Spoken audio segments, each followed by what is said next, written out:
Welcome to Vegan Ultra. I'm your inspiration guide, Adam Gallus, on this epic quest for health, hope, and happiness, in which I lose 150 pounds in 12 months on a whole food vegan diet while walking 3,000 miles to prove to myself, my family, and everybody watching that we can all become the ultra versions of ourselves if we give it a chance and are powered by plants.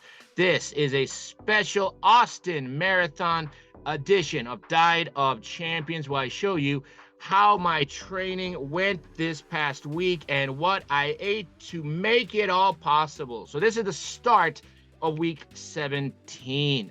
So week 16, this was Austin Marathon week. You can see I did 3 marathons, and on top of the Austin Marathon, a record almost 9 hours of nonstop walking, 81 total miles with an 8.5-pound weighted vest for everything other than the marathon itself. This week it's going to be 11.6 pounds in the weighted vest, and I'm doing a light recovery week targeting just 2 marathons, 52.4 miles, plus of course 3 hours and 20 minutes of weight training with my personal trainer. So far, in 4 months, 1,093 miles, 42 marathons. Basically, that's the equivalent of walking from Washington, D.C. to Minneapolis, or the other way around, since I'm from Minneapolis. It's also roughly equal to the distance from San Diego to Seattle. So you can see that's quite an impressive feat in 4 months. That's what ultra walking is all about. Walking itself is not very intensive, but we can do a whole lot of it because humans evolved to walk around as much as 20 miles per day if you're powered by plants with an optimal anti-inflammatory diet. Burned almost 200,000 calories, losing 104 pounds in 31 weeks, 3.5 pounds per week. So let's take a look at the basis of this diet here. So this here is 9,000 calories. This is just how I basically maintain my recipe for my minestrone. This is the core of the diet. You can see it's about 100 grams of protein per day, 100 grams of fat per, or fiber, similarly coming in at nearly 100 grams of fiber. Notice the fat is almost all healthy fat, packed with the omega-3s, healthy omega-6s, and poly and monounsaturated fat. Remember this meta-analysis here from Harvard, the more polyunsaturated and monounsaturated fat, monounsaturated, this stuff here in green, this is plant oils such as olive oil, and the polyunsaturated, this is things like omega-3s and the kind of fats found in nuts. Remember the science-based magic of nuts? Well, you can see here 25% reduction in mortality, which statistically works out to about 4 to 5 extra years of life. The more healthy fats you eat, the longer you live compared to saturated fat and trans fats, where you get mortality falling off, soaring, and you die much, much earlier. So what does that, similarly, if we take a look at the overall nutrient profile, well, let's take a look what is in this daily soup. So you can see here, it's all about the vegetables. It starts out with daily mixed vegetables. That's the easiest way to get a variety. And that you can find it at Walmart or your local grocery store. There's generally about 3 or 4 bags of mixed vegetables. Very, very convenient and low cost.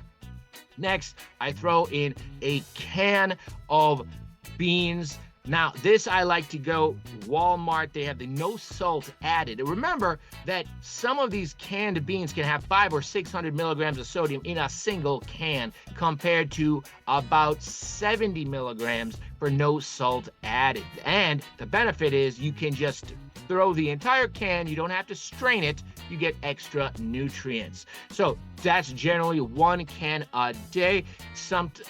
On my 2 most intensive weight training days, I'll throw 2 cans in there for that extra fiber, carbs, and protein. I also use 1 daily can of green beans because, well, beans are very healthy and I really enjoy the taste. I also have daily mushrooms, 10 ounces. Those white button mushrooms, the number two source of spermidine, according to Dr. Greger, which of course is a very powerful anti-aging tool.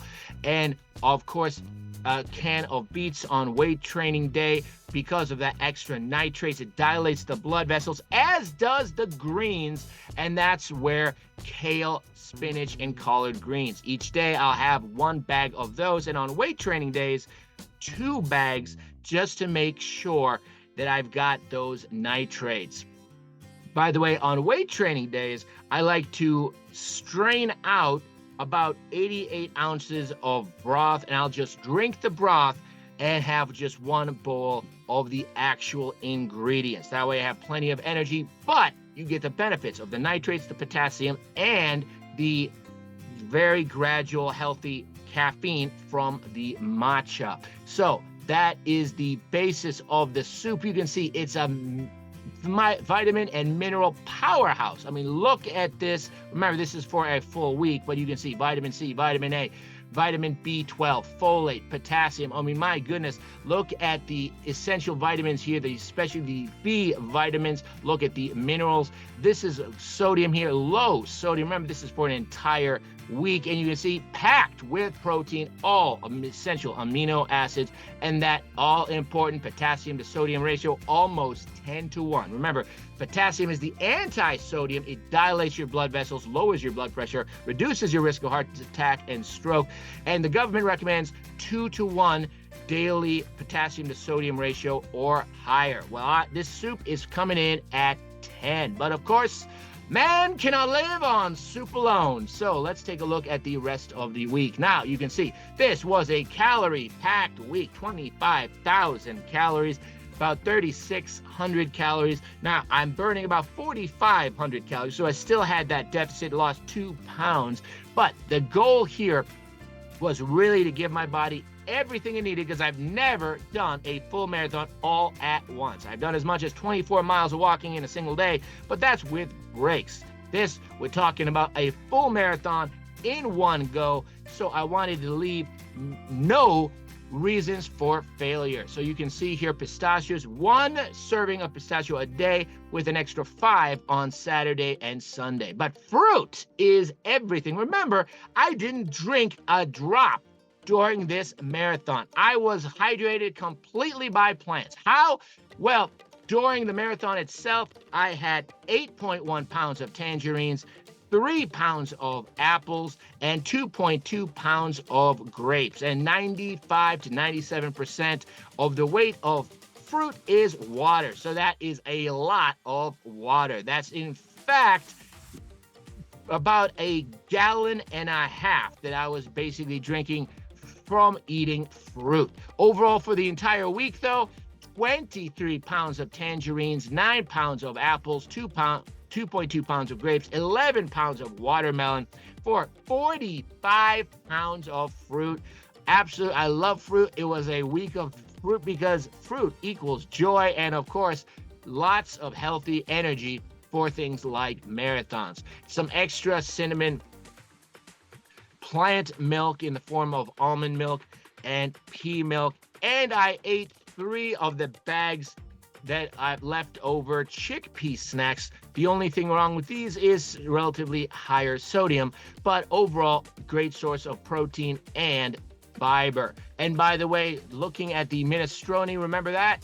Well, let's take a look here for the minestrone. We have right here 100 grams of protein, nearly 100 grams of fiber. So you can see it's absolutely packed. So what does this all come down to? Well, overall, 1.8 grams of protein per kilo, right at the upper end of what the American College of Sports Medicine recommends.